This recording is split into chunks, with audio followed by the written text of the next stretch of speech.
नमस्कार, हस्तक्षेप में आपका स्वागत है। मैं हूं अमीन। देश की वर्तमान परिस्थितियों पर टीवी लाइव पर एक गंभीर परिचर्चा का आयोजन किया गया। उस परिचर्चा में मैंने भी हिस्सा लिया। इस परिचर्चा में वक्ताओं ने देश में जो गतिविधियां चल रही हैं उनका विश्लेषण किया। तो आइए सुनते हैं उस परिचर्चा के कुछ प्रमुख अंश साभार। अगर आपने हमारा चैनल सब्सक्राइब नहीं किया तो उसको सब्सक्राइब कर लीजिए। वीडियो को ज़्यादा से ज़्यादा लाइक और शेयर कीजिए और कमेंट करके बताइए भी कि इस परिचर्चा पर आपकी क्या राय है। तो आइए सुनते हैं इस परिचर्चा के कुछ प्रमुख अंश साभार। दोस्तों, कांग्रेस ने आज नरेंद्र मोदी की दुखती रग पर हाथ रखा है और कुछ ऐसे सवाल पूछे हैं जिससे आने वाले बजट सत्र से पहले मोदी बुरी तरह फंस सकते हैं। कांग्रेस ने महंगाई के मुद्दे पर मोदी को कटघरे में खड़ा किया है। वहीं आज मोदी सरकार एक और मामले में फंस गई है। दरअसल वक्फ बोर्ड पर बनी जेपीसी की आज फिर से बैठक थी, जिसमें अचानक एजेंडा बदल दिया गया और जब जेपीसी में विपक्षी सांसदों ने इस पर आपत्ति की तो उन्हें एक दिन के लिए निलंबित कर दिया गया। अब तक मोदी सरकार संसद में सवालों से बचने के लिए सांसदों को निलंबित कर रही थी। अब उसने जेपीसी में यही करना शुरू कर दिया है, जो सीधे सीधे इस बात को जाहिर कर रहा है कि मोदी पूरी तरह से अलोकतांत्रिक तरीके से देश को चलाना चाहते हैं। अपने खिलाफ आवाज उठाने वाले सांसदों को तो सरकार ने निलंबित किया, लेकिन क्या जनता के बीच उठ रहे सवालों को सरकार निलंबित कर सकती है, यह देखना होगा, क्योंकि आज कांग्रेस ने जनता के सवालों को ही सरकार के सामने उठाया है। आप जानते हैं कि मोदी देश में महंगाई दूर करने का वादा करके सत्ता में आए थे। जब यूपीए की सरकार थी तो यानी मनमोहन सिंह जब प्रधानमंत्री थे तब नरेंद्र मोदी उन पर तंज कसते थे कि मनमोहन सिंह महंगाई का म नहीं बोलते हैं। मोदी लोगों को तब बताते थे कि महंगाई मार गई और महंगाई डायन खाए जाते हैं जैसे गाने कांग्रेस सरकारों के दौरान बने हैं और कांग्रेस के लिए बने हैं। लेकिन मोदी खुद सत्ता में आए तो उन्होंने देश की लुटिया कैसे डुबोई है, आज कांग्रेस ने इसका खुलासा फिर से किया है। जरा सुनिए आज सुप्रिया श्रीनेत ने किस तरह मोदी के सामने सवाल किए हैं, जरा सुन लीजिए। जब हम रुपए की बात करते थे तो सामने से बीजेपी के जो एक से एक धुरंधर अर्थशास्त्री हैं, तूफानी स्पेशलिस्ट, अरे हमें डॉलर से मतलब ही नहीं है, हम बाकी करेंसी में ट्रेड कर रहे हैं। मान्यवर, हिंदुस्तान का टोटल विदेशी ट्रेड का 86% 86% डॉलर में होता है। और मोदी मित्र ट्रंप प्रेसिडेंट बनते ही उन्होंने क्या कहा, चेतावनी दे डाली कि ब्रिक्स के Nations, Brazil, Russia, India, China, south Africa के नेशन अगर किसी और करेंसी में डॉलर के अलावा ट्रेड करेंगे तो उन पर मैं 100% टैरिफ लगाऊंगा। अब पता जी मोदी जी का मूड ठीक हुआ है कि नहीं, बुलाए नहीं गए थे, पता नहीं थोड़े उभरे हैं उस शौक से कि नहीं उभरे हैं।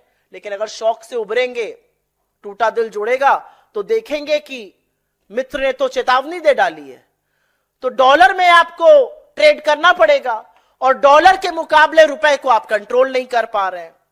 तो इस मंच से हमारे कुछ सवाल हैं।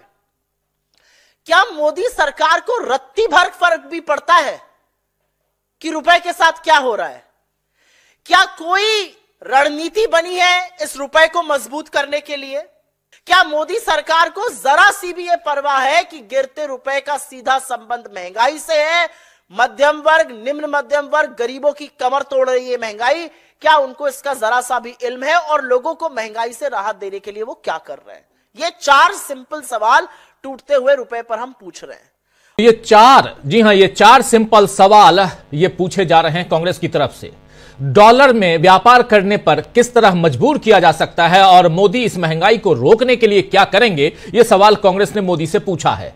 सुप्रिया श्रीनेत ने यह भी बताया कि रुपए की कीमत घटने से महंगाई और कैसे बढ़ेगी। जरा इस बाइट को भी सुन लेते हैं। सुप्रिया श्रीनेत आज प्रेस कॉन्फ्रेंस कर रही थी। महंगाई की बात आज आखिर क्यों हो रही है और इस पे भी जरा और विस्तार से गहराई में जाने की हम कोशिश करेंगे। लेकिन इतना ही नहीं, उधर जेपीसी में क्या हुआ है, वक्फ बोर्ड में आज हंगामा मच गया, उस पर भी चर्चा करेंगे। बहुत कुछ है, लेकिन पहले सुप्रिया श्रीनेत की इस बाइट को सुनिए। अब अंध भक्त, भोले भक्त जो नए नए विशेषज्ञ बने हैं अर्थशास्त्र के गूगल करके, वो आपसे कहेंगे ऐसी कौन सी बड़ी बात है, हम दुनिया की तीसरी अर्थव्यवस्था बन गए।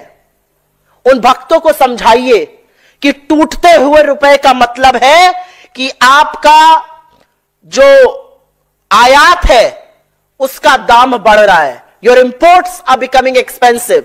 आप सबसे ज्यादा इंपोर्ट कच्चा तेल करते हैं, कच्चे तेल को इंपोर्ट करने का आपका दाम बढ़ता है। जितना दाम वहां बढ़ेगा उतनी आपकी घरेलू महंगाई बढ़ेगी।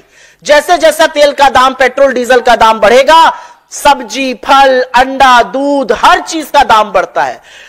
डायरेक्ट लिंक रुपए का कमजोर होने का आयात से है। ज्यादा महंगा आयात मतलब ज्यादा महंगी चीजें, ज्यादा महंगी चीजें मतलब आरबीआई महंगाई को कंट्रोल करने के लिए ब्याज दर को बढ़ाएगा। ज्यादा बड़ी ब्याज दरों का मतलब है कि आपकी ईएमआई बढ़ेगी।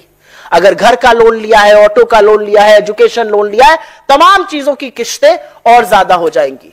विदेश जाने का मन हुआ तो वो ज्यादा एक्सपेंसिव हो जाएगा, विदेश में पढ़ने का मन हुआ तो वो और भी एक्सपेंसिव हो जाएगा। तो आप सुन रहे थे यहां पर मोदी सरकार की आर्थिक नीतियों से देश तबाह हो रहा है। इस पर कांग्रेस ने आज लोगों को फिर से आगाह कर दिया है। साथ ही मोदी पर तंज भी कसा है कि मोदी रुपए की सेंचुरी लगाकर ही मानेंगे। आइए जरा इस बाइट को भी सुन लीजिए कि मोदी रुपए की सेंचुरी लगाकर, आप थोड़ी देर पहले बताया इसी कार्यक्रम में मैंने कि कैसे नरेंद्र मोदी मनमोहन सिंह पर तंज कसा करते थे, लेकिन कि उनकी एज के साथ साथ रुपए की कीमत घट रही है। लेकिन क्या हो रहा है आज की तारीख में? क्या सेंचुरी बनाने जा रहे हैं नरेंद्र मोदी रुपए की इस कीमत को, गिरती कीमत के कारण? सुन लीजिए जरा। और अब रुपए, जैसा कि मैंने आपको बताया, 87 से आंख में चोली खेल रहा है। ऐसा लगा कि रुपया भागता जा रहा है और मोदी जी यहां से नारे लगा रहे हैं, सब अब की बार 60 पार, अब की बार 65 पार, 70 पार, 75 पार, 80 पार, 85 पार, अब तो 87 भी पार ही करा देंगे। लगता है मन में बना लिया है सेंचुरी बनाकर ही रहेंगे।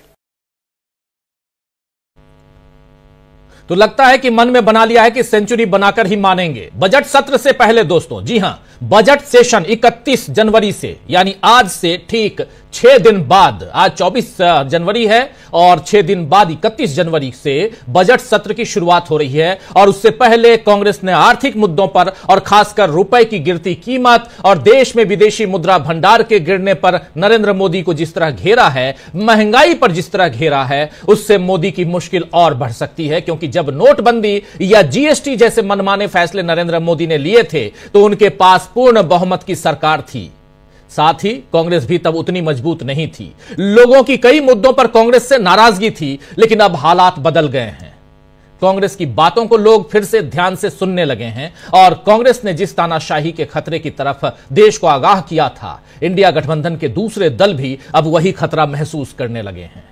वक्फ बोर्ड के लिए गठित जेपीसी में आज जो हंगामा हुआ है, उस बारे में शिवसेना यूबीटी सांसद अरविंद सावंत ने जो कुछ बताया है, जरा उसे सुन लीजिए। बहुत कुछ आपको समझ में आ जाएगा। अरविंद सावंत की जुबानी जरा इस बात को समझिए। उसके बाद यह भी बताएंगे हम कि 10 सांसदों को, 10 विपक्षी सांसदों को वक्फ बोर्ड के चेयरमैन जगदंबिका पाल ने आखिर क्यों बाहर का रास्ता दिखा दिया, निलंबित क्यों कर दिया। लेकिन बता रहे हैं कि कैसे तानाशाही रवैया अपना रही है सरकार और किस ढंग से यहां जेपीसी का जो गठन किया गया है वक्फ बोर्ड बिल को लेकर, उसमें तानाशाही चल रही है। 22 तारीख को बताया जाता है कि 24 और 25 तारीख को यह मीटिंग रखी गई है। आनंद फानन में 24 और 25 तारीख को तमाम जो जेपीसी के, जो इस वक्फ बोर्ड जेपीसी के मेंबर हैं, वो आते हैं। और उसके बाद आज जब 24 तारीख को मीटिंग होती है तो कहा जाता है कि नहीं, अब 24 और 27 को, यानी आज होगी मीटिंग और इसके बाद 27 को होगी। 26 जनवरी है, सब अपने अपने एरिया में जाएंगे, अपने क्षेत्र में जनप्रतिनिधि हैं, सांसद हैं,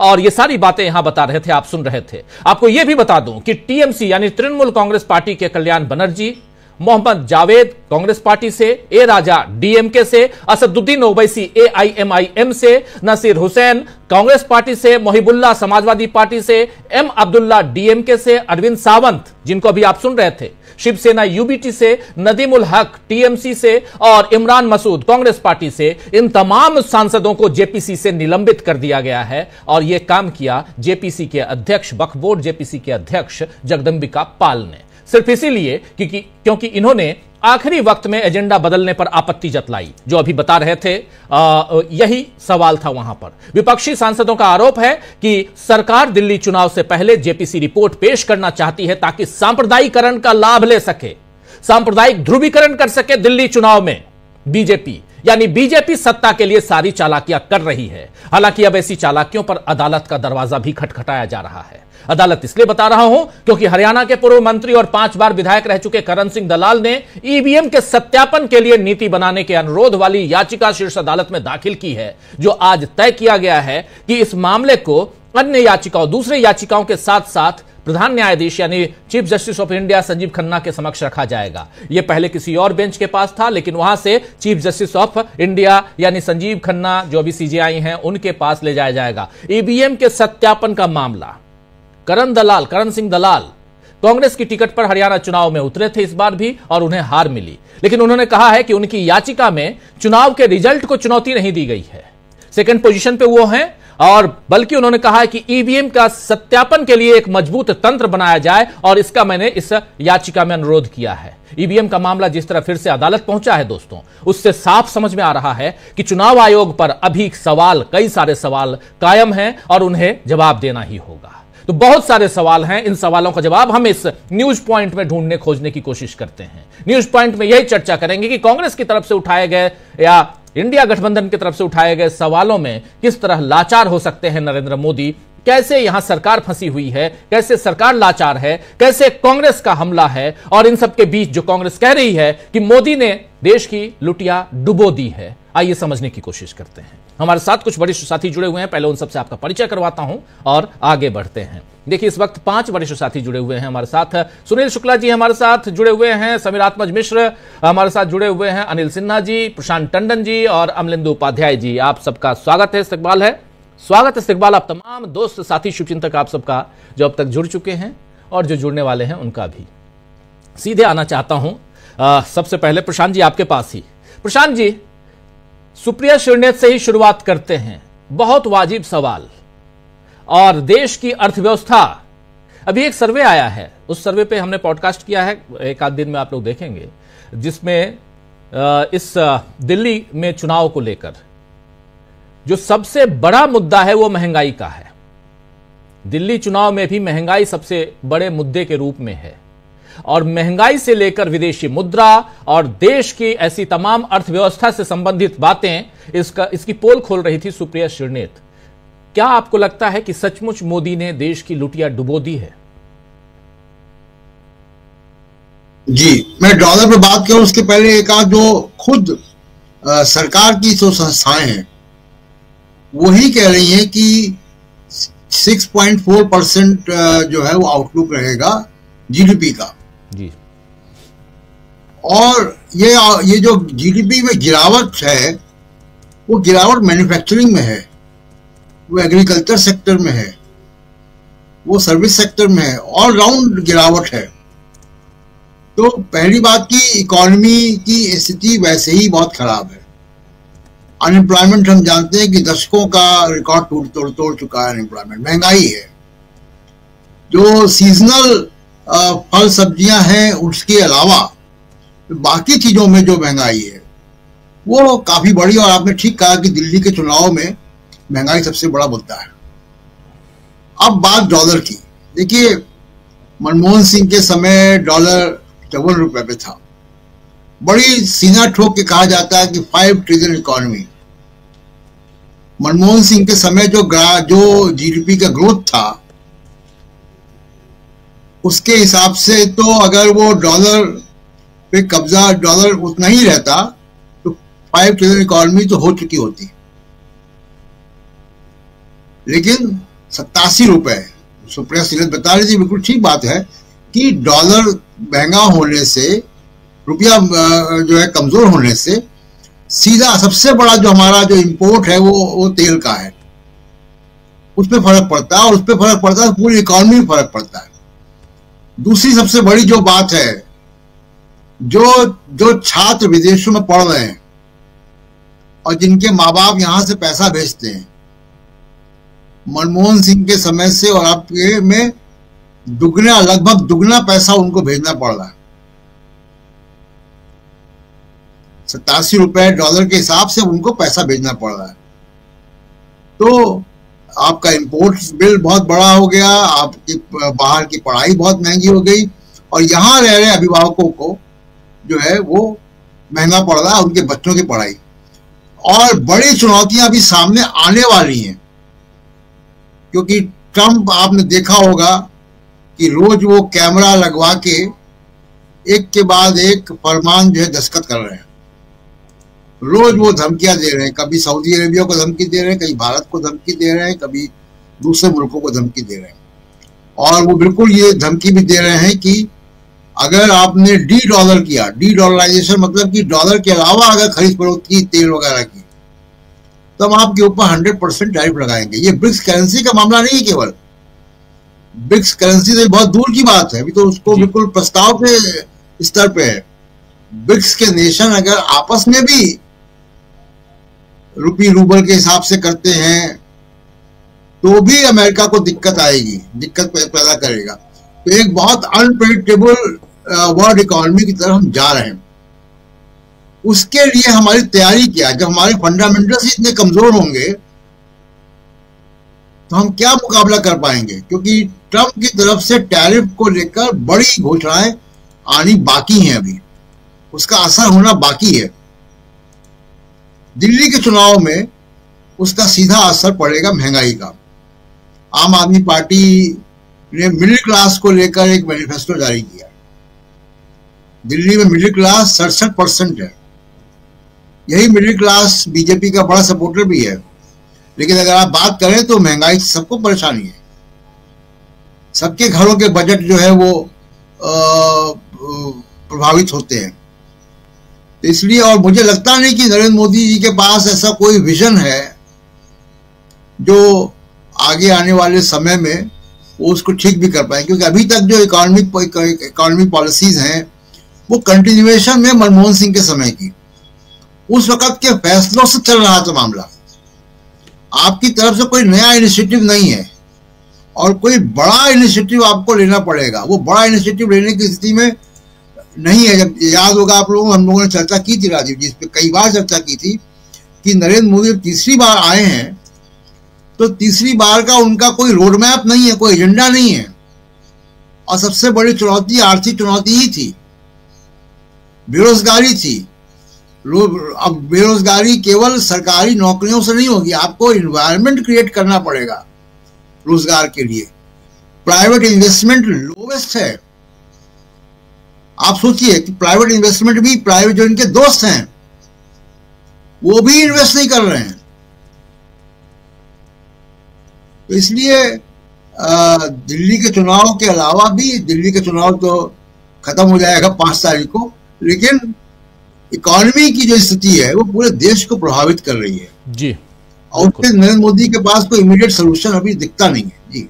बिल्कुल बिल्कुल आप सही कह रहे हैं नरेंद्र मोदी। लेकिन यहां कांग्रेस का जो हमला है उसके क्या मायने हैं, जरा समझने की कोशिश करते हैं। अमलेंदु उपाध्याय जी, कांग्रेस का हमला बहुत बड़ा हमला है और पूरी सोची समझी रणनीति के तहत आज इकोनॉमी पे बात, और सीधा सीधा कि लुटिया डुबो दी नरेंद्र मोदी ने, देश की लुटिया डुबो दी। इसको कैसे देखा जाए? देश के व्यापार और बाकी चीजों को थोड़ा उस पर विस्तार से अभी प्रशांत टंडन जी अपनी बात रख रहे थे। अमेरिका के साथ संबंधों पे भी बात हो रही है और सुप्रिया श्रीनेत ने जो पीसी की प्रेस कॉन्फ्रेंस की है उसमें ये सारी बातें आई हैं। लेकिन अगर पॉलिटिकली देखा जाए, चाहे वो दिल्ली का चुनाव हो या देश की सियासत हो, जेपीसी का मामला हो, जेपीसी के बारे में हम लोग अभी चर्चा और आगे करेंगे, जेपीसी का मामला हो, इन सबको देखा जाए, कैसे देखा जाए? देखिए राजीव जी, एक तो आज कांग्रेस ने प्रेस कॉन्फ्रेंस की है, ये बजट सत्र शुरू होने से ठीक एक हफ्ता पहले की गई है। मतलब बजट जब पेश किया जाएगा उससे ठीक एक हफ्ता पहले। जाहिर सी बात है कि इसका बजट से भी संबंध है कि नरेंद्र मोदी की सरकार बजट में क्या क्या लेकर आएगी और देश की अर्थव्यवस्था किधर जा रही है।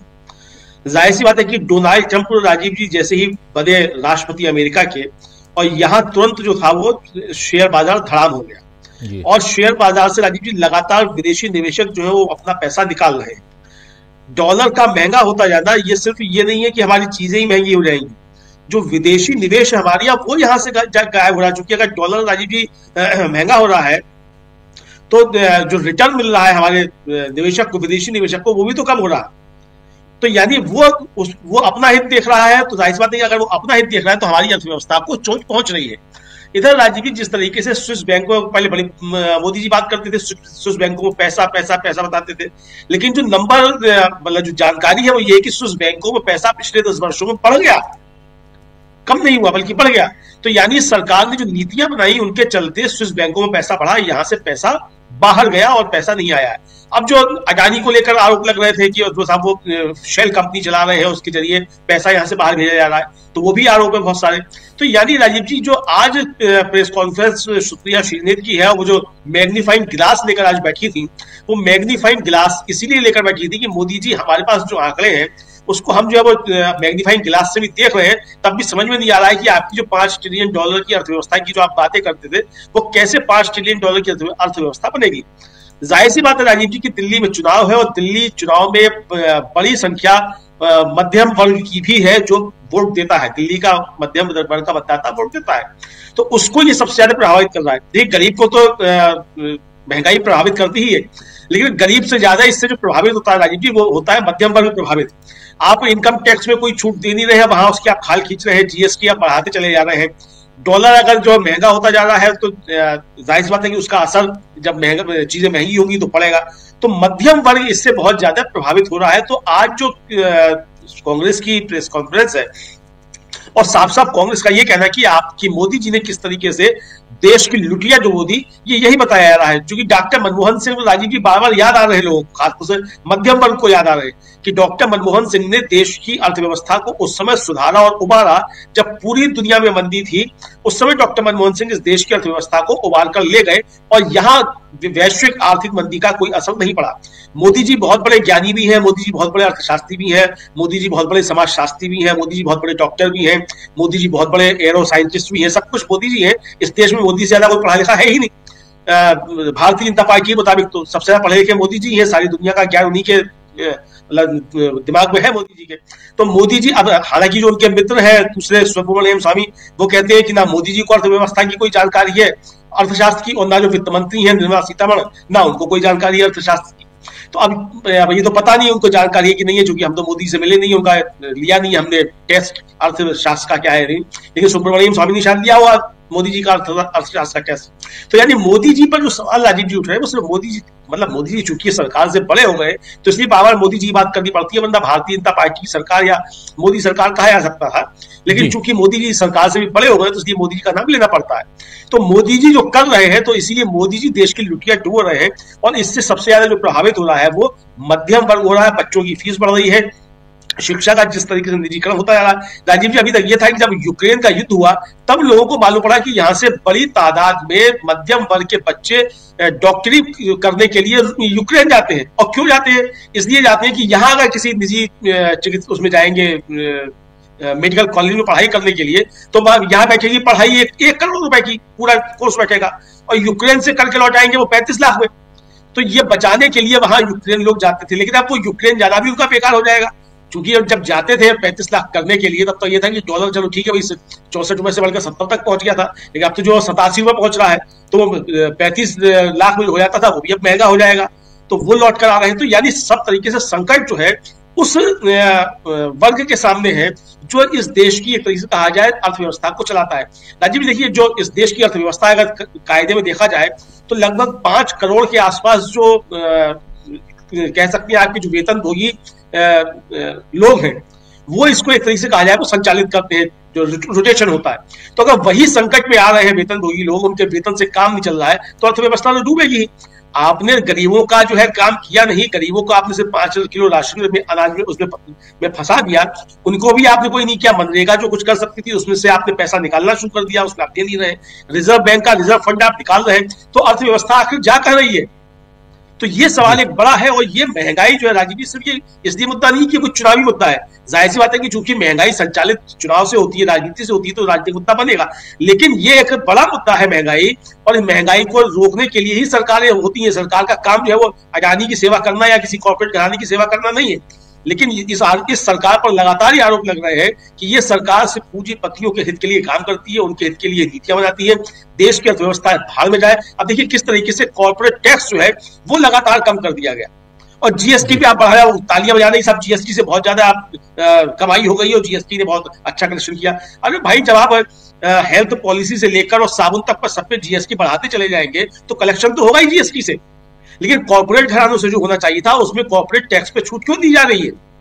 ये सवाल है। तो अर्थव्यवस्था जो डूब रही है राजीव जी, ये ऐसा नहीं है कि साहब कुछ आता नहीं है इसलिए डूब रही है, सब कुछ आता आ जाते, और नीतियां इस तरह की बनाई जा रही है कि कॉर्पोरेट घरानों को फायदा हो और देश की व्यवस्था चाहे भाड़ में जाए लेकिन मोदी जी के मित्रों का भला होता रहे, इसलिए बनाई जा रही है। इसलिए कांग्रेस ने आज जो आरोप लगाया है कि मोदी जी ने देश की लुटिया डुबोदी, जाहिर सी बात है कि इसका चुनाव से भी संबंध है।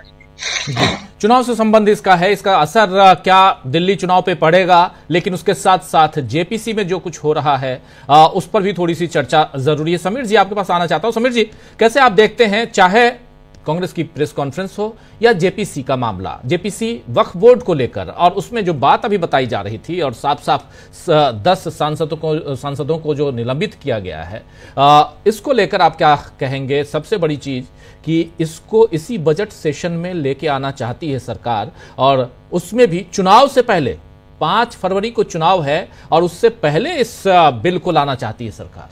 क्या समझा जाए?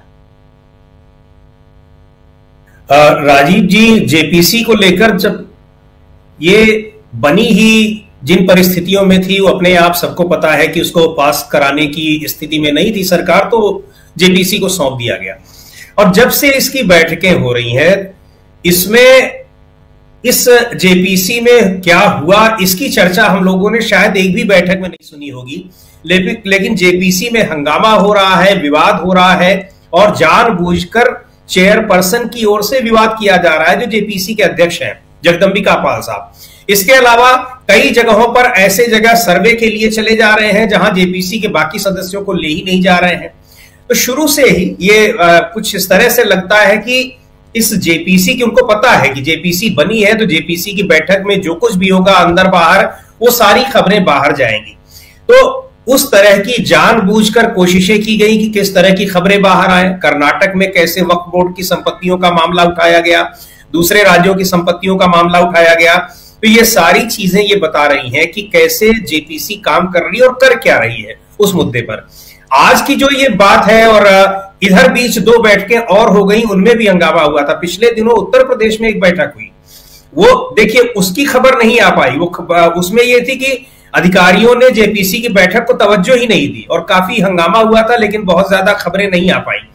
अब सांसदों को निलंबित कर दे रहे हैं जेपीसी की बैठक में। ऐसा कौन सा हंगामा हो गया है कि सांसदों को निलंबित करना पड़ जा रहा है? कुल मिलाकर 30-32 सांसद हैं, उनमें भी आप 10 को विपक्षी वालों को निलंबित कर दे रहे हैं, तो फिर जेपीसी का मतलब ही क्या है? फिर केवल सत्ता पक्ष के सदस्यों से आप बैठक कर लीजिए, बात कर लीजिए। लेकिन वास्तव में इसका पूरा का पूरा मकसद यह है कि यहां जो विवाद की खबरें हैं वो बाहर निकलकर आए और उनका इस्तेमाल किया जाए राजनीतिक रूप से। निश्चित तौर पर इस्तेमाल करने की कोशिशें हो ही रही हैं क्योंकि दिल्ली में विधानसभा के चुनाव है। इसके अलावा आप देखिएगा इस जेपीसी की बैठक में कुछ भी नतीजा निकलकर, या जो कह रहे हैं कि उसमें जो मिनट्स हैं उनको डिस्कस किया जाएगा। हम अगर केवल ऐसा नहीं है कि जो अभी हम लोगों ने सुना कुछ विपक्ष के सांसदों के, उनके ही बयान है, सत्ता पक्ष के भी जो सांसद हैं या जो इसके अध्यक्ष हैं जेपीसी के, उनके भी कोई बयान इस तरह के अब तक नहीं आए जिससे कोई ये निष्कर्ष निकाला जाए कि हाँ जेपीसी की ये बैठक कोई इसमें कुछ सकारात्मक चीजें निकलकर आ भी सकती हैं। बिल को लेकर उसमें जो आपत्तियां हैं उन पर कोई सहमति बनती दिखाई पड़ रही है, कहीं से ऐसा नहीं लग रहा है। और ये सरकार को भी पता है कि अगर आपत्तियां हैं, सहमति नहीं बन रही है, उसी रूप में अगर फिर से बिल को लाया जाएगा तो वो पास नहीं होना है। पास नहीं होने के पीछे उनको पता है कि जो सहयोगी दल हैं उनके, खासतौर से बिहार के जो 2 सहयोगी दल हैं और तेलुगु देशम पार्टी आंध्र प्रदेश की, ये उस विधेयक के पक्ष में कतई नहीं जाने वाले हैं अगर बीजेपी उसी फॉर्म में उसको ले आती है, उनको पता है। तो जेपीसी की बैठक में विवाद की स्थितियां कितनी बने और उन विवाद की स्थितियों का अपने पक्ष में कैसे उसका फायदा उठाया जाए, इसके अलावा और उसका कोई उस बैठक का नतीजा निकलता नहीं दिखाई पड़ रहा है। और चुनाव से पहले उसको जानबूझकर दिल्ली में बैठक आयोजित होना है और उसको हंगामा क्रिएट करना, ये सारी चीजें ये सीधे दिखा रही हैं कि इसका किस तरह से राजनीतिक इस्तेमाल इस विधेयक का हो रहा है। यहां तक कि सरकार जब इस विधेयक को लाई भी, ये हम लोगों को सबको पता है कि सरकार को यह मालूम है कि वक्फ संशोधन विधेयक पारित नहीं हो सकता है। इसलिए नहीं पारित हो सकता है कि आपके सहयोगी दल जिनके सहारे आप सरकार में टिके हुए हैं वो आप इसके खिलाफ है। तो लाने के पीछे मकसद क्या था? लाने के पीछे भी मकसद यही था कि एक संदेश देना था कि हम वक्फ को कंट्रोल कर रहे हैं, वक्फ के नाम पर संपत्तियां बहुत ज्यादा जो है वो सरकारी संपत्तियां कब्जे में है। उत्तर प्रदेश के मुख्यमंत्री बयान देते हैं कि यहां पर लखनऊ में इमाम बाड़ा है और जो तमाम और ये है ऐतिहासिक स्थल है वो सारे के सारे सरकारी संपत्ति हैं, वक्फ की संपत्ति नहीं है। तो ये मैसेज देना कि इतनी ज्यादा संपत्तियां, इतनी ज्यादा जमीनें उसको कब्जा कर रखा है वक्फ के नाम पर अवैध, ये मैसेज देना, यही संदेश देना था विधेयक को लाने का भी। और यही संदेश जो जेपीसी की बैठकें हो रही हैं उनका भी यही संदेश देना है, चाहे कर्नाटक का मामला हो या दूसरे राज्यों का मामला। और अब दिल्ली विधानसभा चुनाव के समय उसको हंगामेदार बनाकर, हंगामा होगा क्योंकि तभी उसकी चर्चा बाहर होगी, तो हंगामेदार बनाने की कोशिश की जा रही है। बाकी इससे होना कुछ नहीं है, सरकार को भी पता है कि ये विधेयक पास नहीं हो पाएगा इस रूप में। और तो कुल मिलाकर इसका राजनीतिकरण करना और उसका कैसे हम उस राजनीतिक रूप से उसका फायदा ले सकते हैं, जाहिर सी बात है जो स्टैंड बीजेपी के सांसद ले रहे होंगे, जेपीसी के चेयरपर्सन ले रहे होंगे, वो एक ध्रुवीकरण वाली बात होगी, क्योंकि उसमें आरोप लगेगा कि वक्फ के नाम पर मुसलमानों ने किस तरह से इतनी ज्यादा संपत्तियों को कब्जा कर रखा है। यह संदेश लोगों में जाएगा तो लोगों में नाराजगी पैदा होगी। यानी उनकी कोशिश यह है कि किसी भी तरीके से ध्रुवीकरण हो, जिसको करने की पूरी कोशिश कर रहे हैं। उसी का एक टूल इस जेपीसी की ये बैठक भी जी, इसी का टूल है। जरा सुनील शुक्ला जी से भी समझना चाहते हैं, सुनील जी को जरा। सुनील जी, क्या आपको भी लगता है कि ध्रुवीकरण का एक टूल के रूप में इस्तेमाल किया जा रहा है वक्फ बोर्ड जेपीसी को? धन्यवाद राजीव जी। इसके अलावा और क्या मकसद हो सकता है? अगर आपको यह सांप्रदायिक ध्रुवीकरण नहीं करना है तो वक्फ का मसला उठाने की क्या जरूरत थी? और आप इसको इतना हाइप इसको लेकर क्यों क्रिएट कर रहे हैं? आप अगर कोई विषय तय करना चाहते हैं, जेपीसी बनी है तो जेपीसी सदस्यों के बीच में यह सहमति बन सकती है कि बैठक किस दिन बुलाई जाए, किस दिन न बुलाई जाए, एजेंडा क्या हो, किस राज्य में कैसे जाया जाए, किन किन लोगों को बुला करके जो स्टेक होल्डर्स है उनसे कैसे बात की जाए, वो तो हो नहीं रहा है, एक तरफा संवाद चल रहा है। और जो चेयरमैन साहब है जगदम्बिका पाल साहब, वो लगातार कोई ना कोई बयान देते रहते हैं। इसके पहले भी अगर आप याद कीजिए तो बैठक में कितना हंगामा हुआ था, टीएमसी मेंबर ने लेकर ढेर सारी आपत्तियां की, फिर वो बैठक आपने अचानक तय कर दी। तो सवाल है ना कि आप इस पूरे मसले का कोई समाधान नहीं चाहती है बीजेपी, इसको केवल इसको विमर्श में रखना चाहती है।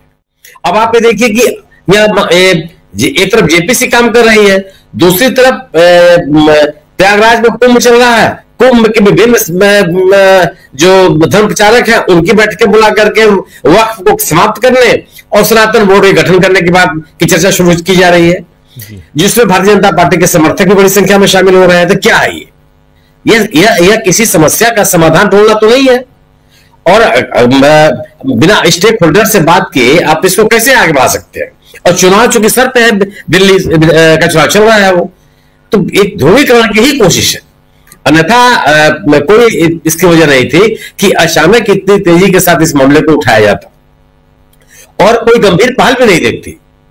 अब वक्फ कोई ऐसी चीज तो नहीं है ना, वक्फ इसके एक परंपरा है और ऐसा भी नहीं है कि इसको एक गैर कानूनी हो, कानून सम्मत की व्यवस्था है। तमाम संपत्ति, ये दान दी हुई संपत्तियों को संचालित करने वाली ये संस्था है। अगर किसी संपत्ति को लेकर के शिकायत है तो उस पर आप जांच कर सकते हैं, कोई बात नहीं इस चीज में। लेकिन इक्का दुक्का शिकायतों को लेकर के पूरे उस प्राविधान को पे चर्चा करना, यह ध्रुवीकरण के अलावा कुछ नहीं हो सकता। और आपकी कोशिश यह है कि जो सरकार की अन्य विफलताएं हैं उससे भी आप चर्चा मत कीजिए, आप ये केवल वक्त हिंदू मुसलमान करते रहिए, ध्रुवीकरण की बात करते रहिए। अगर कहीं से भी इस समस्या का समाधान होता हुआ दिखता तो वक्त को लेकर के की गई शिकायतों का समाधान या उसके बारे में जांच की जाती, न कि पूरे प्राविधान को लेकर के आभास करने लगते। और कोई एक दो राज्यों का मसला तो है नहीं, पूरे देश का मसला है। तो कहां शिकायत है कहां? और सवाल इस बात का भी है कि एक तरफ जेपीसी गठित है, जेपीसी में विमर्श हो रहा है, दूसरी तरफ भारतीय जनता पार्टी के प्रतिष्ठित नेता पूरे वक्फ बोर्ड के खिलाफ बयान दे रहे हैं। तो फिर किस बात का विमर्श कर रहे हैं आप? आखिर जेपीसी बनाई क्यों गई थी? अगर पूरी की पूरी सरकार इस व्यवस्था के खिलाफ है तो आप चर्चा क्यों कर रहे हैं? इसका मतलब अगर कोई चर्चा होती भी है, उस चर्चा में सरकार के मंतव्य के विपरीत कोई राय आती है तो सरकार उसको स्वीकार करने के लिए तैयार नहीं होगी। तो यह केवल, और अगर स्थिति ये नहीं है तो आप केवल और केवल इस विमर्श के कारण आप राजनीतिक लाभ लेना चाहते हैं। इसके अलावा तो और कोई वजह नहीं समझ में आती। सरकार ने इतनी जल्दीबाजी में जिस तरीके से वक्फ बोर्ड को समाप्त करने का बिल ले आई, आप उसके बारे में सोच लीजिए कि तब किससे चर्चा किया गया, कौन लोग से विमर्श किया सरकार ने, वो कौन लोग थे जिन्होंने सरकार के पक्ष सामने वक्फ का पक्ष रखा या उसका विरोध किया? कोई चीज पब्लिक डोमेन में नहीं है।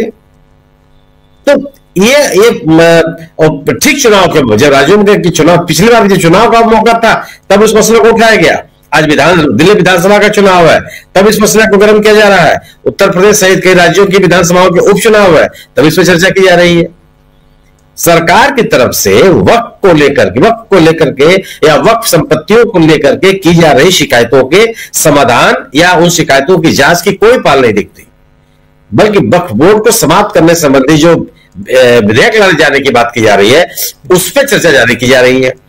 आप जेपी से सदस्यों को निलंबित करके क्या पा जाएंगे? आप केवल और केवल पोलराइजेशन की कोशिश नहीं है तो और क्या है? या विषय पर व्यापक चर्चा का तो तरीका नहीं हो सकता। अगर कोई सांसद, कोई सदस्य उससे असहमत है तो उसकी बात सुनी नहीं जाएगी, असहमति की बात नहीं सुनी जाएगी।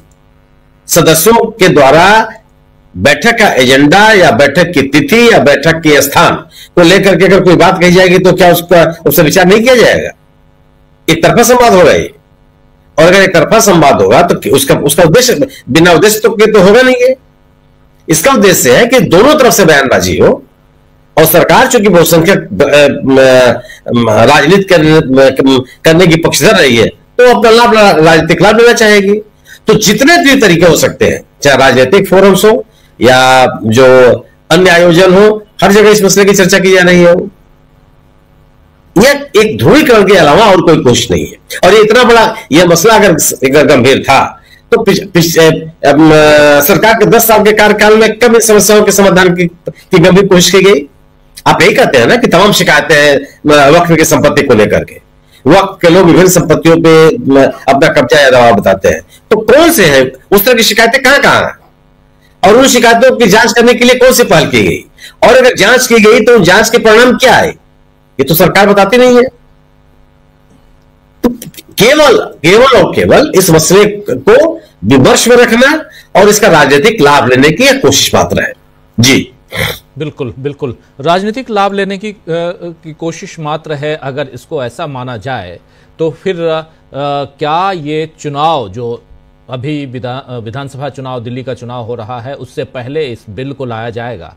लेकिन जरा इस पे जेपीसी पे बात थोड़ी और आगे बढ़ाते हैं। अनिल सिन्हा जी, कैसे आप देखते हैं? और 10-10 सांसदों को यहाँ निलंबित कर देना, पहले बुलाना, वो भी 22 तारीख को बुलावा भेजना, 24 और 25 की बात करना, आप सब कुछ सुन चुके हैं।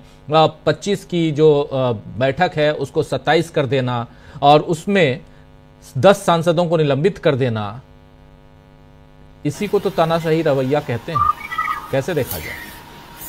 देखिए क्या है कि ये तो काफी लोगों ने कहा, जेपीसी के बारे में बताया, लेकिन इसमें चुनाव आयोग का क्या ये है, रूल है जी। अभी मॉडल कोड ऑफ कंडक्ट जारी है और उसमें जो है ये अगर मान लिया बिल लाते हैं तो डायरेक्ट असर होने वाला है।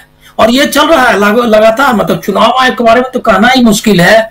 वो बकायदा घर बांट रहे हैं, उसके बाद कई फैसले कर रहे हैं जिसका सीधा असर वहां के चुनाव पर हो। ये आपने देखा ही होगा कि उन्होंने जो ये 8वां वेतन आयोग की घोषणा कर दी, उसमें सबसे ज्यादा सेंट्रल गवर्नमेंट का एम्प्लॉय कहाँ रहता है? दिल्ली में रहता है। तो उसकी घोषणा कैसे कर दी बिना चुनाव आयोग से पूछे हुए? मतलब कि मॉडल कोड ऑफ कंडक्ट का कोई असर ही नहीं। आपने चर्चा भी की कि चुनाव का मुद्दा वो जो चला गया है वहां, लेकिन अब ये क्या अर्थ क्या है इसका? पूरा चुनाव आयोग का जो रवैया है ये इंपॉर्टेंट है कि चुनाव को प्रभावित करने के ये जो हथकंडे हैं इसके खिलाफ किस तरह से करना चाहिए। और ये वक्फ बोर्ड का तो सबको पता है कि वक्फ बोर्ड का इशू ही है।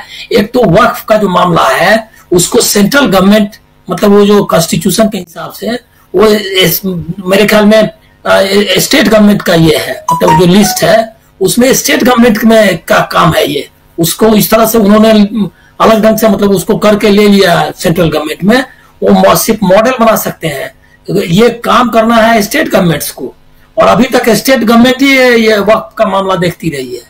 लेकिन उन्होंने इसको मतलब कॉन्स्टिट्यूशन को किसी से तोड़ मरोड़ करना और चुनाव प्रभावित करना, यही दोनों इनका इरादा था। पोलराइजेशन एकमात्र उनका एजेंडा है, इसमें कोई डाउट नहीं है। और ये डिबेट भी वक्त का इशू लाया है, अगर वो बिल लाते भी नहीं है तो चर्चा में तो आ गई ना बात कि वक्त पर मुसलमानों की संपत्ति को लेकर के कितना गंभीर और कठोर है मोदी सरकार, ये प्रचारित करने के लिए तो उनको मिल ही गया ना जी। अगर मान लिया वो बिल नहीं भी लाते हैं तो भी प्रभावित कर रहे हैं। अभी तो वक्फ बोर्ड की मीटिंग, वक्फ के जेपीसी की मीटिंग नहीं होनी चाहिए थी, इलेक्शन का जब मॉडल कोड ऑफ कंडक्ट था 5 तारीख के बाद करने में क्या दिक्कत थी, लेकिन उन्होंने उसको क्या क्यों किया, सीधा सीधा पोलराइजेशन इशू।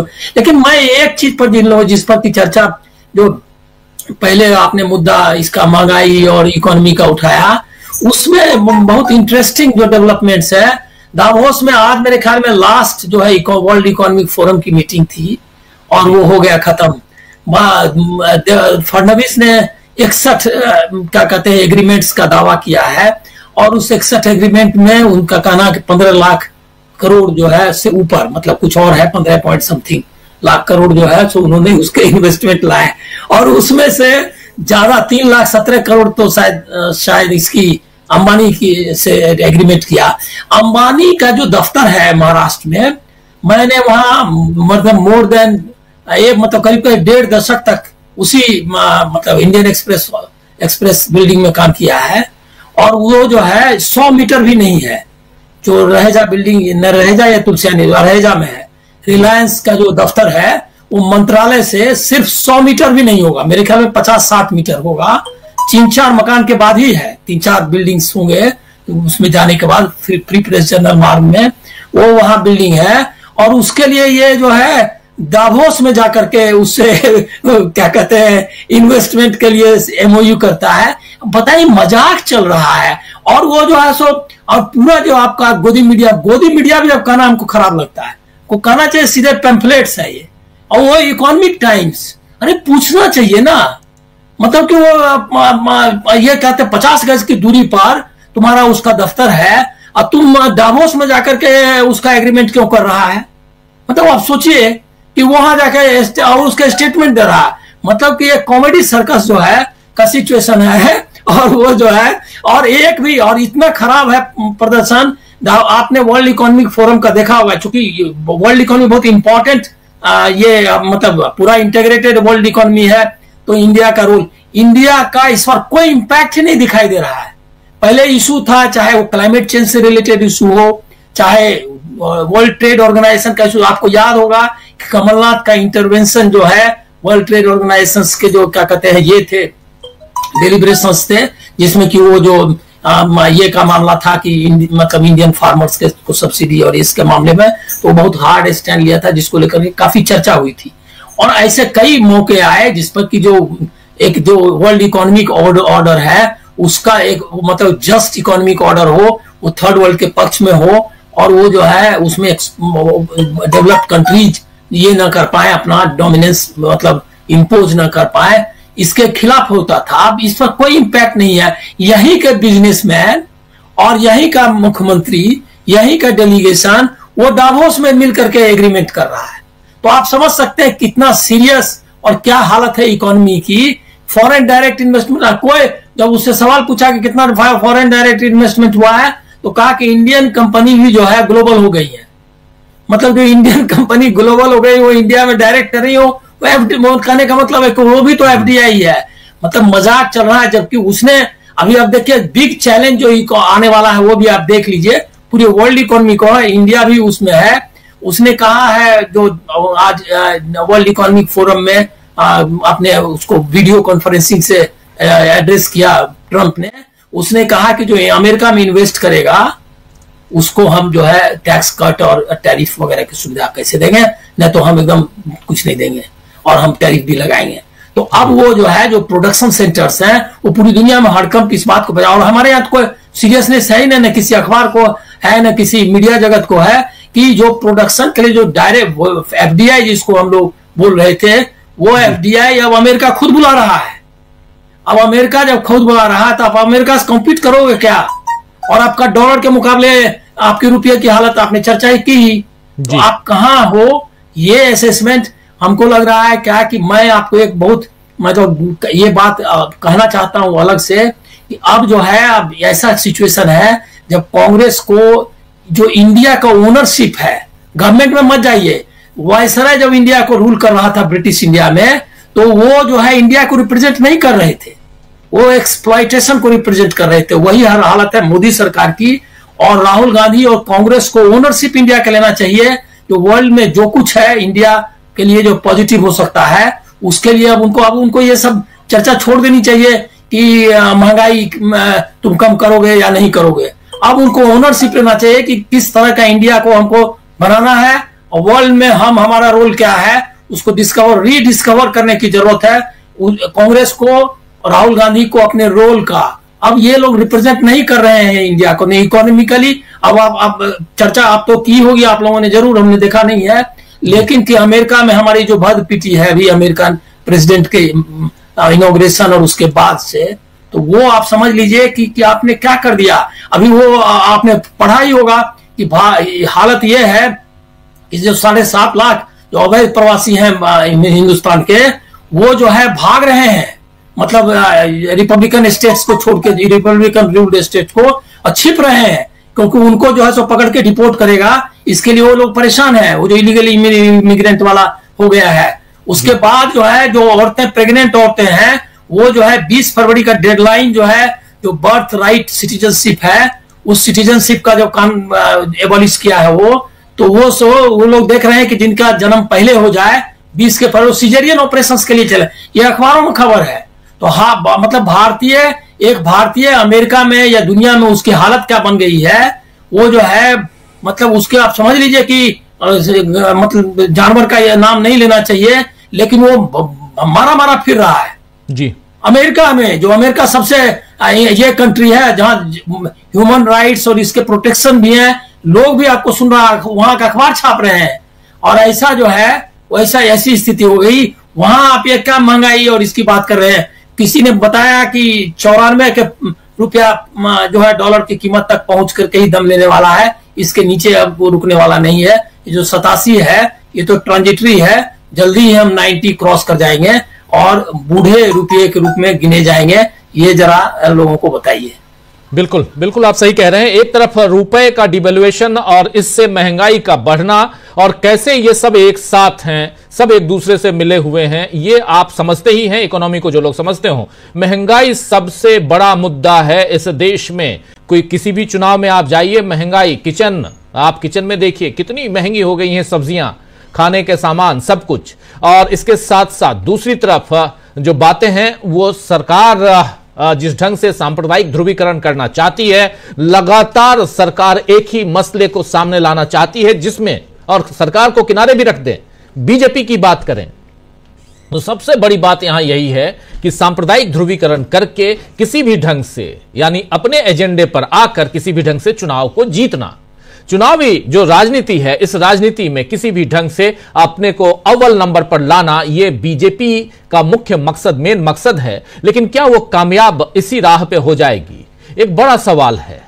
हरियाणा के चुनाव और महाराष्ट्र के चुनाव को देखा, 4 चुनाव भी हो चुके हैं, ये 5वां चुनाव है। लोकसभा चुनाव के बाद 2-2 से बराबरी है, प्रशांत टंडन जी, 2-2 से बराबरी है। और इसके बाद अब पहला मैच, ये 5वां जो चुनाव है ये है। आपको क्या लगता है कि ये पूरी रणनीति इस 5वें मैच के लिए है?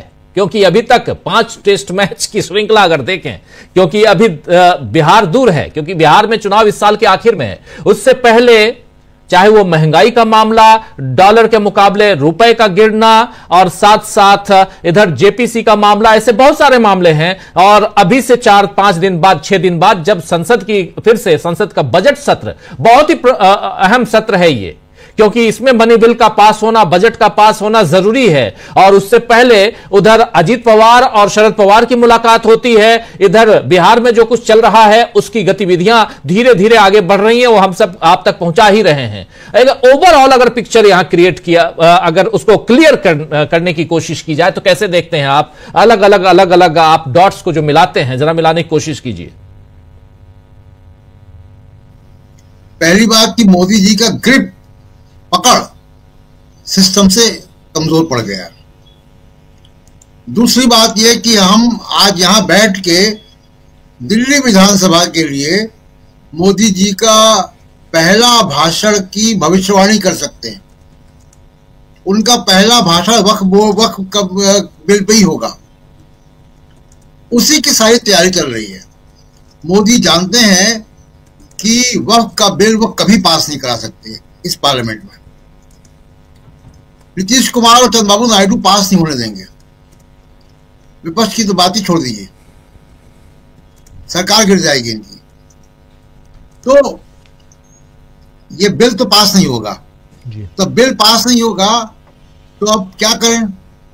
दिल्ली के विधानसभा चुनाव में सब कुछ करके देख लिया। देखिए, कंस्ट्रक्टिव वादे का इनके पास कोई भी जरिया नहीं है, ना वो है विजन, ना वो करना चाहते हैं।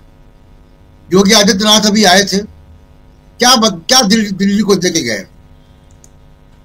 क्या उन्होंने कहा दिल्ली के लिए? दिल्ली का पोल्यूशन कम कर देंगे, क्योंकि पोल्यूशन का एक फैक्टर उत्तर प्रदेश भी है। उत्तर प्रदेश की फैक्ट्रियां, गाजियाबाद की फैक्ट्रियां भी हैं दिल्ली में पोल्यूशन का कारण। तो क्या उन्होंने इसका कोई सोल्यूशन दिया? कोई सोल्यूशन नहीं दिया। वो यहाँ पे कटोगे करने आए थे, बुलडोजर करने आए थे। इसके बावजूद आप देखिए दिल्ली में किसको किसको टिकट दिया गया।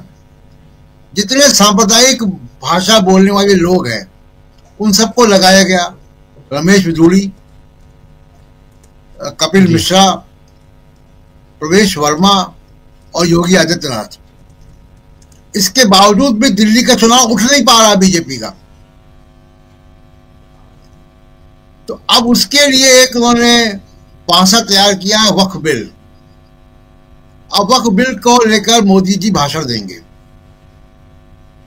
कि मुसलमानों की जमीनें कितनी हैं, कहाँ हैं, और उसकी वजह से आपको रोजगार नहीं मिल रहा है, उसकी वजह से आलू प्याज महंगा है, उसकी वजह से हम 500 रुपए का सिलेंडर नहीं दे पा रहे गैस का।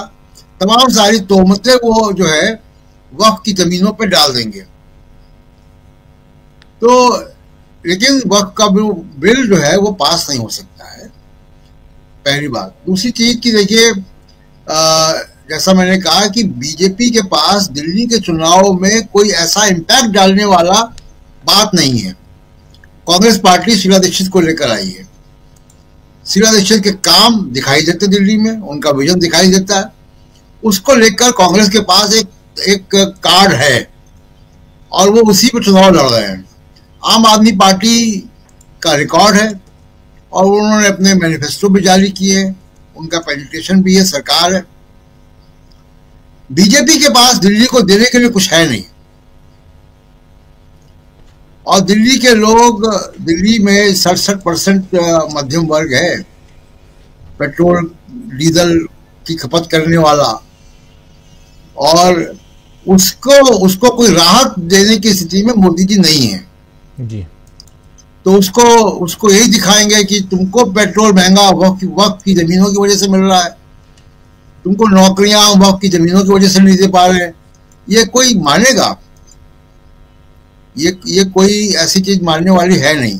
लेकिन पहला भाषण नरेंद्र मोदी जी का वक्फ के बिल पे ही होगा, ये बात तय है। जी राजीव, बिल्कुल वक्फ मतलब पहला भाषण, और अगर वक्फ बिल पे अगर वो भाषण देते हैं और एक ये ड्रीम प्रोजेक्ट के रूप में इसको लेके आते हैं कि 5 तारीख से पहले इसको किसी भी ढंग से दिल्ली के चुनाव से पहले, वोटिंग से पहले इसको ले आया जाए, तो क्या इसका बेनिफिट होगा? और इन तमाम चीजों को अगर समेटने की कोशिश की जाए तो देश की सियासत, और उस सियासत में क्या सचमुच नरेंद्र मोदी लुटिया डुबो रहे हैं? इसी सियासत के कारण लुटिया डुबो रहे हैं देश की? जरा सुनील शुक्ला जी, आपसे समझना चाहता हूं। ये एक सांप्रदायिक ध्रुवीकरण किसी भी समाज के लिए हितकर नहीं हो सकता, और किसी सरकार के लिए अगर अगर उसके एजेंडे में आर्थिक विकास महत्वपूर्ण नहीं है तो वह भी देश के हित में नहीं हो सकता। आज यह सरकार आर्थिक मुद्दों पर बात ही नहीं करना चाहती। आप लगातार कहते रहते हैं कि आप दुनिया की तीसरी या अर्थव्यवस्था होने जा रहे हैं। क्या मतलब है इसका?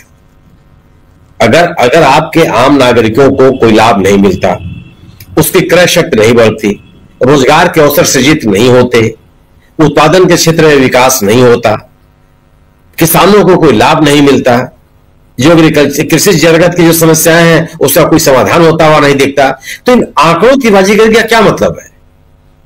आप बहुत सारा पैसा इकट्ठा कर ले जीएसटी के नाम पर और उससे कहिए कि आपकी अर्थव्यवस्था का आकार बढ़ता चला जा रहा है, ये कोई स्वीकार करने लायक बात है? बढ़ती हुई अर्थव्यवस्था या अर्थव्यवस्था का बढ़ता हुआ आकार तब तक उसका कोई मायने मतलब नहीं है जब तक वह आम आदमी को या आम नागरिक को प्रभावित करती हुई न दिखाई पड़े। तो यह सरकार की अर्थव्यवस्था में कोई बात कर रही है? लोगों की क्रय शक्ति क्या है, कहां चली गई? बाजार में मांग का स्तर क्या है? सामान्य उपभोक्ता वस्तुओं की खपत कितनी कम हो गई है, इस पर चर्चा कोई कर रहा है? दिल्ली के चुनाव में कोई बात क्या सरकार की तरफ से बात उठ रही है? तो अगर आप इसकी बात नहीं करेंगे तो ये देश को आगे ले जाने वाली बात तो नहीं हुई। अगर आप मानव विकास के मुद्दों की बात नहीं करेंगे, जो मानव विकास के इंडेक्स है उसकी बात आप नहीं करने के लिए तैयार है, चाहे शिक्षा हो, चाहे स्वास्थ्य हो, चाहे परिवहन हो, आप अर्थव्यवस्था की बात करने के लिए तैयार नहीं होंगे। सामाजिक जगत से जुड़े जो मुद्दे उनकी बात नहीं करेंगे। कोई किसान नेता 50 दिन से अधिक समय तक अनशन करता रहा, उनको अस्पताल में भर्ती होने की मजबूरी आ गई, लेकिन सरकार ने कोई पहल नहीं किया। तो ये देश को आगे ले जाने का कदम है क्या? जो नॉन इशू को इशू बनाना, वक्फ की संपत्तियों को लेकर के चर्चा करना, अरे आप सरकारी तौर पर इसकी चर्चा कर सकते हैं। आपकी शिकायत तो यही है ना कि लोगों ने वक्फ में ढेर सारी जमीनों पर कब्जा कर रखा है, आरोप लगाते रहती है बीजेपी। उनकी जांच कराइए आप कि कौन कौन सी संपत्तियां हैं। लेकिन इस पूरे मुद्दे को राजनीतिक मुद्दा बनाना और उसको चुनाव के मौके पर इसकी चर्चा करना, आप पिछले 10 वर्षों तक इस मुद्दे का इस आरोप का इन शिकायतों का समाधान करते हुए आप नहीं दिखाई पड़े।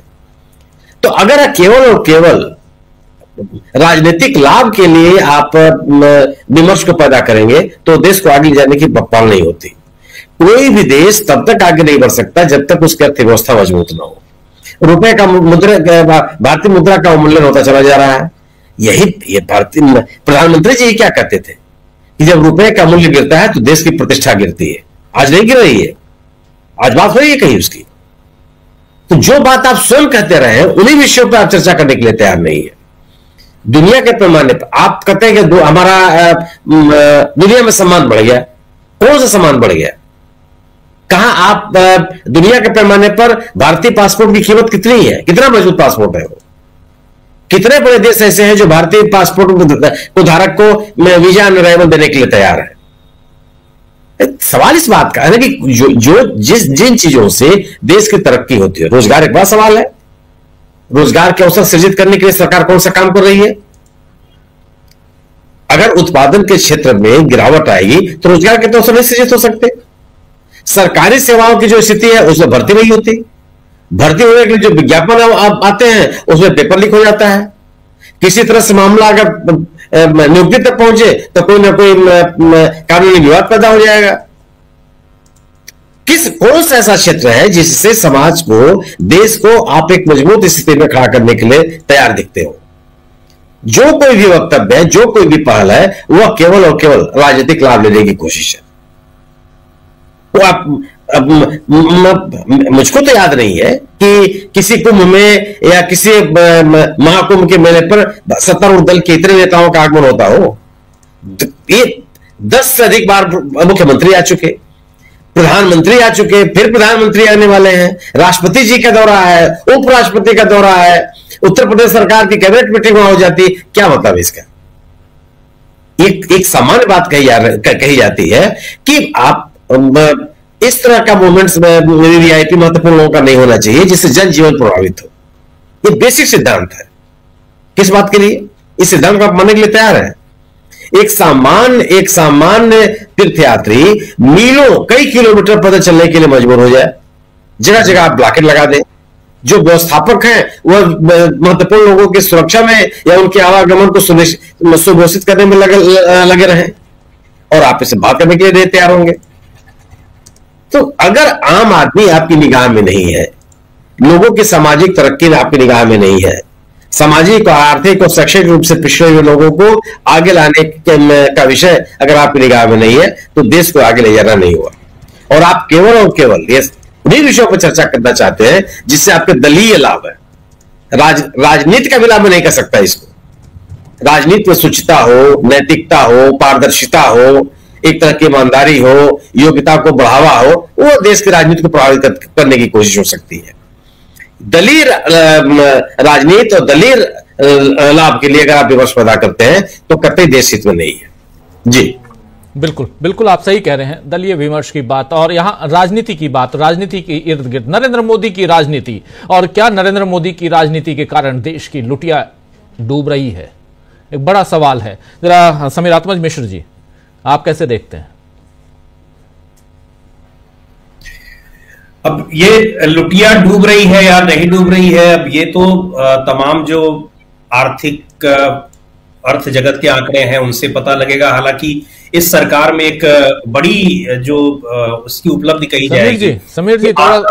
समीर जी, सिर्फ आर्थिक मामला नहीं है, सामाजिक मामला भी है। लुटिया सामाजिक तौर पे भी डूबती है।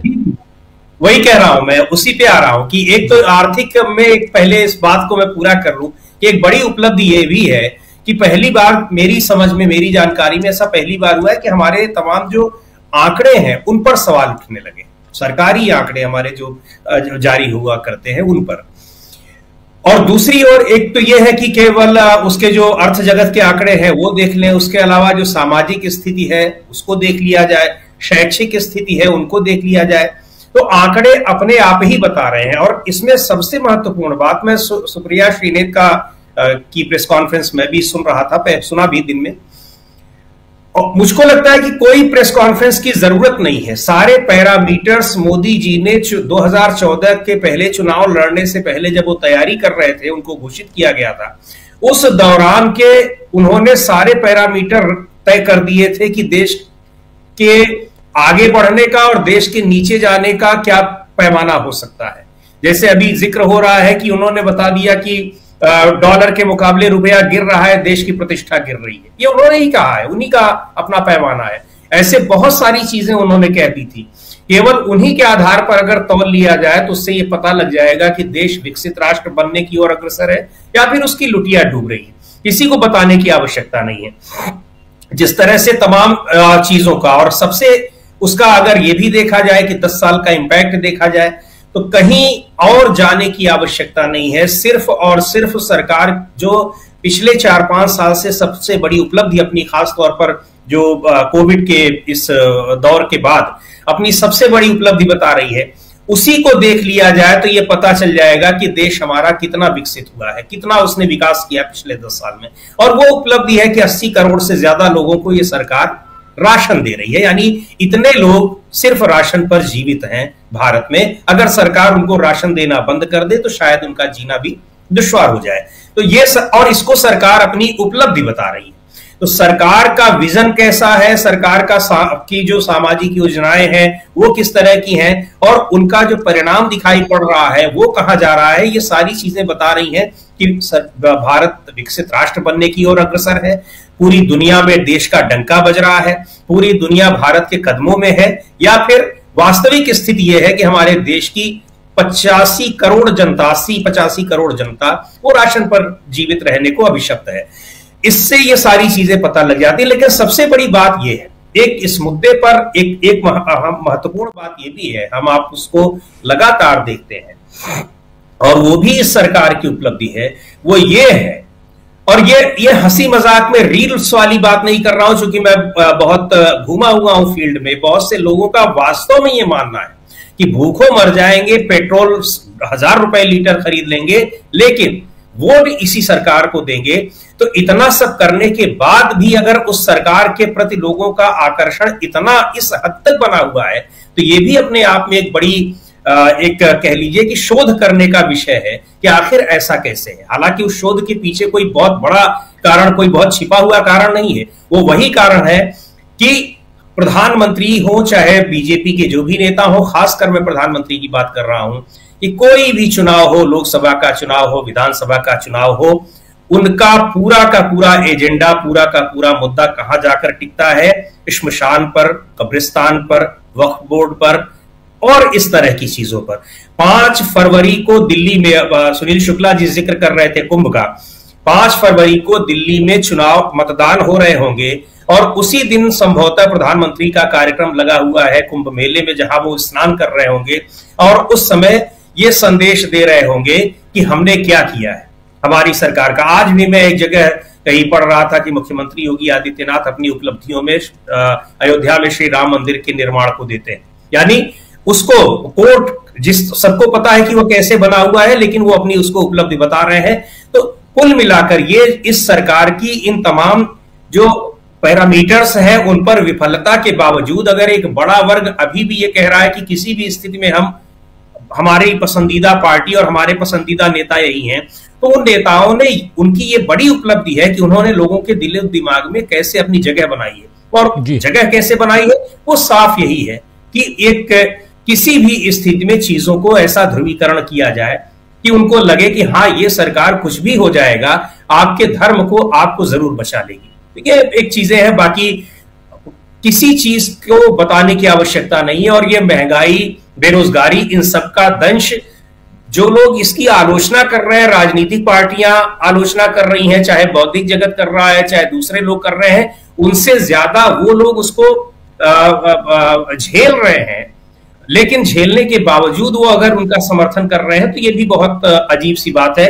लेकिन ये बात बिल्कुल सही है कि जिस देश की में 140 करोड़ में से अगर 80-85 करोड़ जनता केवल सरकारी राशन पर जीवित हो, तो उसके विकास का और विकास की दशा और दिशा के बारे में बहुत ज्यादा कुछ बताने की आवश्यकता नहीं है। और जिस नेतृत्व के हाथ में है उसके विजन के बारे में भी बताने की कोई बहुत आवश्यकता नहीं।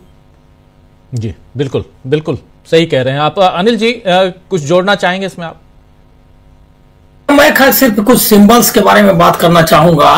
महाकुंभ, अभी देखिए वहां जो बिशप जो है वहां की नेशनल कैथेड्रल की, उसकी बिशप का भाषण सुनिए और यहाँ महाकुंभ में अपने जो पुजारी लोग हैं उनका भाषण सुनिए, तो आपको पता चलेगा कि हिंदुस्तान 400 साल पीछे जा रहा है और वो जो है मतलब अमेरिका का चर्च जो है वो 400 साल आगे जा रहा है।